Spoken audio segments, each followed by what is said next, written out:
Okay, let's unpack this.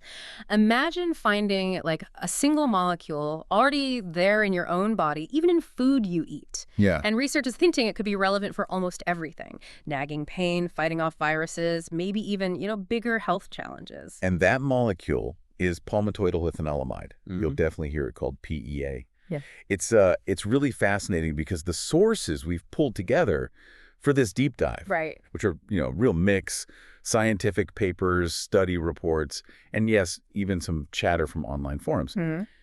They paint this picture of a compound with just incredibly broad potential.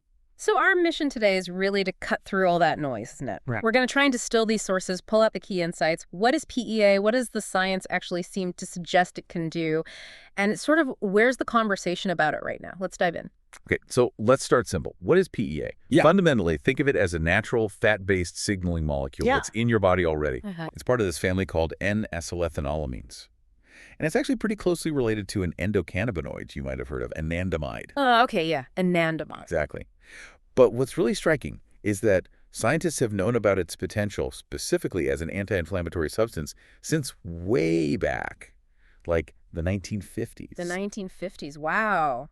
That's quite a long time for something to be on the radar, scientifically speaking. How does our body actually make it? Well, your body basically makes it when it needs it. It's formed from a precursor molecule. Mm-hmm. There's an enzyme involved, kind of like a little molecular assembly worker. Right. And then, like any signal, it needs to be cleaned up when the job's done. So another enzyme handles breaking it down.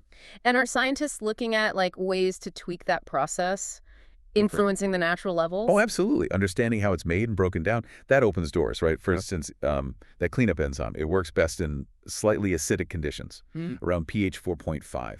Which is kind of curious detail researchers are looking into. They're even studying small molecules that could potentially, activate or inhibit these enzymes, essentially trying to fine-tune the body's own PEA system as maybe a therapeutic approach. Okay. Okay. So one area where PEA just keeps popping up in the research is pain management, especially chronic pain, right? What did the sources say there? Yeah, this is a really significant area. Multiple sources definitely point towards PEA showing promise for treating pain, particularly that persistent long-term pain and also nerve-related neuropathic pain. Were there actual human studies mentioned? Yes, definitely. Clinical studies suggest it seems to be both safe and effective for chronic pain.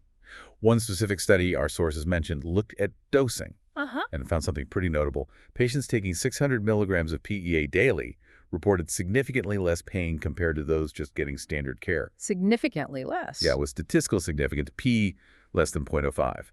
And crucially, in that particular comparison, they didn't observe any significant side effects or problematic drug interactions. No side effects in that comparison. Yeah. That's huge for people dealing with chronic pain. It really is. And beyond the human trials, animal research seems to back this up. In rodent models of diabetic nerve damage, PEA seemed to help reduce the nerve damage itself, the swelling in nerve cells, and also the activation of these support cells, microglia, that contribute to pain. Okay. It also reduced specific pain behaviors in mice, and that was linked back to changes in those same support cells in the spinal cord. The sources even mention it's being explored for nerve pain linked to specific conditions like chronic inflammatory demyelinating polyneuropathy. PEA. Right. Yeah. The basic idea seems to be that PEA helps calm down the nerve cells and those support cells that can get overactive and just keep sending pain signals. So pain's one piece of the puzzle. Inflammation seems like another massive area PEA research touches on. That's absolutely right. PEA is, well, it's known for its anti-inflammatory effects. Part of how it does this is by interacting with a key receptor inside our cells called PPR-alpha. PPR-alpha. Think of it like a switch, basically. A switch that can help dial down inflammatory responses. And it also affects mast cells. I think I saw that mentioned. Yes. And this is really interesting. Mast cells, right? Immune cells involved in allergies, inflammation. Yeah, they release histamine and stuff. Exactly. So PEA seems to be able to modulate or kind of control their activation. Okay. This quieting effect seems to provide a protective benefit. It was particularly mentioned in the context of the respiratory tract, say during viral infections. Ah, okay. And this ties into other findings where PEA reduced inflammation-induced pain, specifically by modulating mast cells in rats. The research suggests PEA could help the body actively, resolve ongoing chronic inflammatory processes. And there were studies on things like colds and the flu, common stuff. Exactly. We found mention of 6 double-blind, placebo-controlled clinical studies, pretty extensive, involving over 3,000 people. Wow. And these studies suggested PEA at daily doses between 1,200 milligrams and 1,800 milligrams seems safe and effective in helping treat and maybe even prevent common colds and the flu. That's a pretty significant number of studies in people for such common illnesses. It is. And animal models also pointed towards potential benefits for things like inflammatory bowel disease, like ulcerative colitis, helping protect the intestines from damage. Mm. The connection, again, seems to be PEA's broad anti-inflammatory action and perhaps some tissue protective effects, too. Okay. Now, we definitely need to talk about the context of the COVID-19 pandemic because PEA really came up a lot in discussions around that time. It absolutely did. I Right. mean, given PEA's known anti-inflammatory properties, it was kind of a natural candidate to investigate, right? Especially for its potential to maybe dampen that severe inflammatory response. The cytokine storm you heard so much about, that could happen in really serious COVID cases. Right, the cytokine storm. So what did the actual scientific research efforts show? Well, there were various attempts. One company, FSD Pharma, started a phase 2 trial. FSD 201, it was called, looking at its anti-inflammatory effects in hospitalized patients. Though that trial was actually discontinued later. The source mentioned it was primarily for reasons related to sort of commercial viability in a rapidly changing treatment landscape. So the trial stopped, but the reason given wasn't necessarily about it not working in that specific study. That's what the source seemed to imply about why it was discontinued, yes.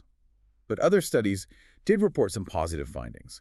One study using a specific PEA formulation, Lavagan plus ADIG, found it significantly reduced several inflammation markers in adults with COVID-19 who weren't hospitalized. Okay. And Italian researchers looked at an ultramicronized form, PEA, and reported beneficial effects on inflammation markers and also blood clotting issues in patients with early-stage COVID. There was even some, more exploratory research hinting it might help with long COVID symptoms or maybe potentially interfere with the virus actually getting into cells. Okay, so there was definitely genuine scientific interest, and some findings suggesting anti-inflammatory potential maybe more in milder, earlier cases. But our sources also included information that was, let's say, quite different. Yeah, this is where the mix of sources becomes really important to understand. Yeah. Because we didn't just have peer-reviewed science, right? Yeah. We also had content from public online forums like community discussion boards. Right. And the claims being made in these different kinds of sources, well, they sometimes diverged pretty significantly. Yeah, for instance, we found one post on a community forum, next door it looked like, claiming the FDA had actually approved palmitoylethanolamide for treating COVID-19 just 2 weeks before the post was made, and that Australia was also testing it. Yes, that specific claim was present in one of those community forum sources. And it's really crucial for you, the listener, to understand we're simply reporting what was in that source. We're not validating the claim itself. Absolutely. And this same forum post then went on to connect this perceived lack of PEA use, which the poster claimed was known to be effective for severe respiratory issues, even using the phrase drowning in your own fluids since the 60s. They linked that perceived lack of use to political conspiracy theories, referencing Washington, D.C., an Orwellian-controlled reality, and using the phrase drain the swamp. Okay. And another public forum source, looked like it was from Reddit, also stated that FDA clinical trials had shown PEA to be an effective treatment for COVID-19. That claim also appeared in the source material provided to us. And again, we just want to be crystal clear. We're conveying the range of information found in the sources we analyzed for this deep dive. We're definitely not endorsing the specific claims from those community forums, especially the political commentary or the assertion about recent FDA approval for COVID. Our job here is just to show you the different kinds of information that were present. Right. Okay, moving on to another really complex area. Our sources got into some, well, intriguing research related to cancer, often looking at cannabinoids like CBD and THC, which are related molecules to PEA, right? Exactly. They're all part of this broader endocannabinoid system signaling network. And what's fascinating here is how compounds like CBD in lab studies have been shown to actually harm cancer cells, triggering apoptosis, which is programmed cell death. Forcing them to self-destruct, basically. Pretty much. They seem to do this through various internal cell pathways, messing with the machinery the cancer cells need to survive. And this isn't always through those standard cannabinoid receptors, CB1 and CB2, that we usually hear about. Often, no, which is interesting. While some effects in certain specific cancer cells like breast cancer did seem to involve CB2 and another receptor, TRPV1, many studies noted effects happening independently of these usual suspects. It suggests cannabinoids might interfere with cancer cells in multiple ways. Were different kinds of cancer looked at in the sources? Yes, several were touched on. For gastric cancer cells, CDD appeared to stop them multiplying by messing with proteins that control cell division. In colorectal cancer models, it seemed to reduce the cancer cell's ability to, stick to things and move around, partly by targeting a receptor called GPR55, but also involving CB1, TRPV1, and PPAR gamma. Remember PPAR? Yes, the PPARs, again, inflammation connection. Exactly. It also seemed to counteract pathways that cancer cells hijack to stay alive, like the ACT pathway. Then for liver cancer, compounds like THC and a synthetic CB2 activator seem to reduce tumor growth and fluid buildup. Apparently, by activating CB2 and interfering with growth pathways, ultimately leading to autophagy that's cell self-eating and cell death. And glioblastoma, that very aggressive brain cancer, was also mentioned. It was.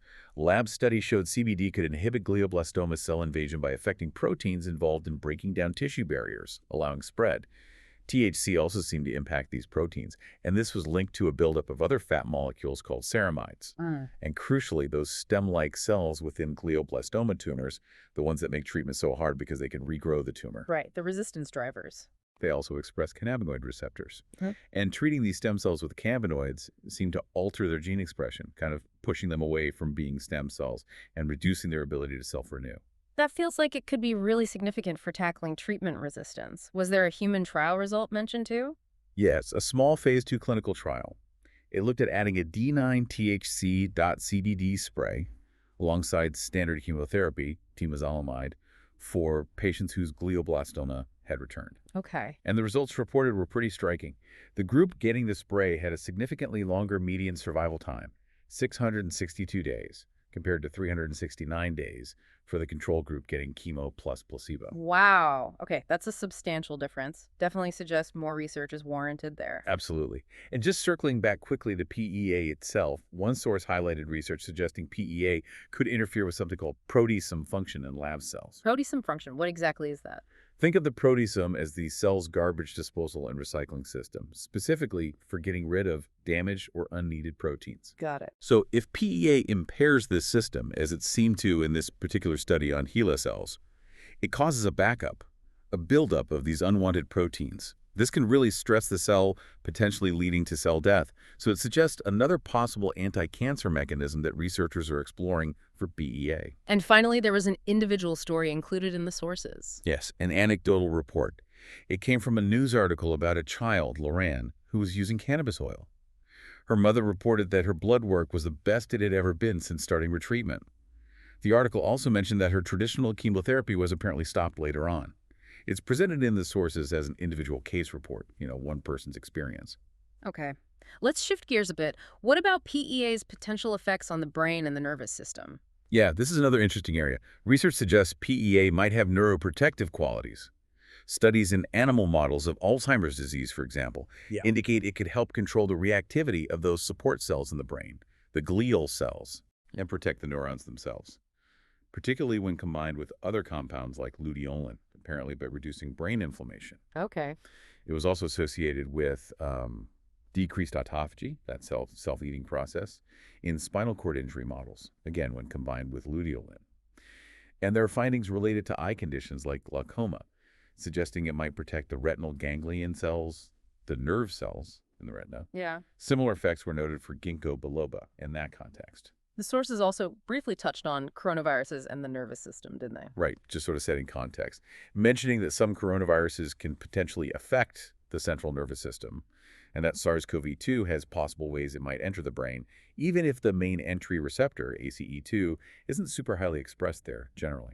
It just provides background for why neuroinflammation related to viruses might be a relevant area to look at compounds like PEA. And there was that specific study on PEA's effects directly on the rat brain using, advanced imaging techniques. Yes, using fMRI to measure brain activity, the Boldes signal.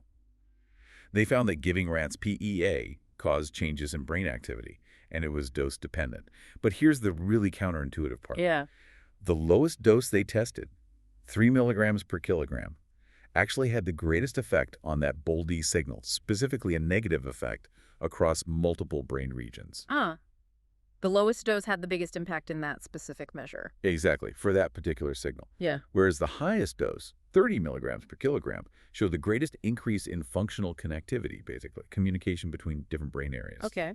They also saw that the highest dose had the most robust effects on the rats' actual behavior, their motor activity.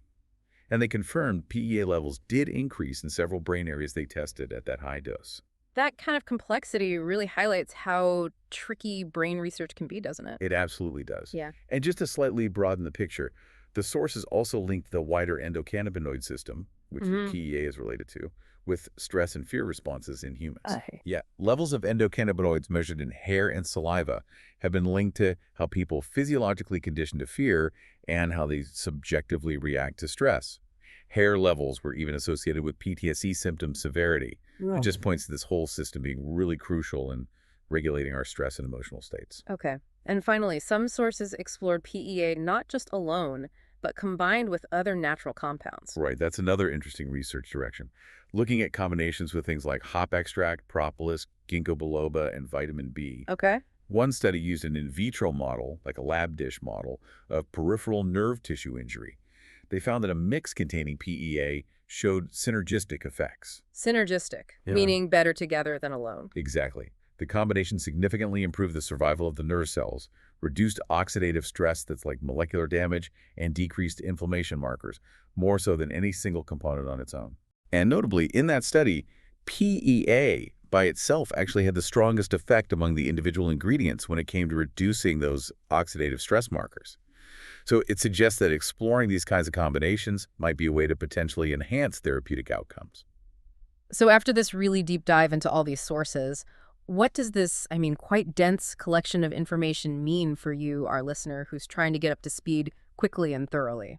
Well, I think it means PEA is a molecule with a truly remarkable breadth of research activity surrounding it. You've got everything from managing chronic pain and calming inflammation Right. to being explored for incredibly complex conditions like cancer and neurological disorders, and even its potential role in how our bodies respond to viral challenges.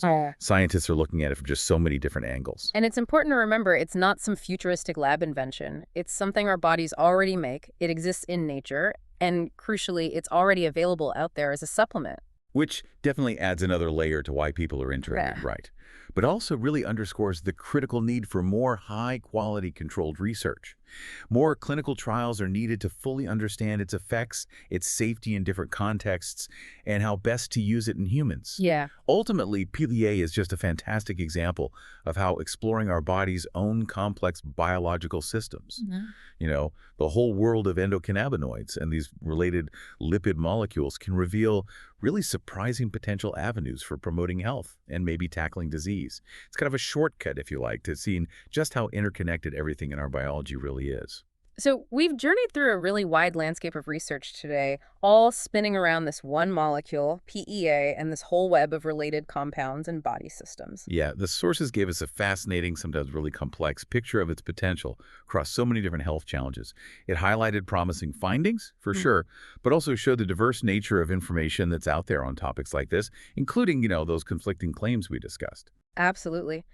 And that really brings us to our final thought for you to chew on as you continue your own exploration. How does the story of a single molecule like PEA, with research spanning from basic cell biology all the way to clinical trials, and involving such different types of information, including unsupported claims found online, how does that challenge us to think critically about health, about the sheer complexity of our bodies, and about that whole journey from a scientific observation to something that might genuinely help people? It's definitely a lot to ponder. Keep seeking information, keep asking those critical questions.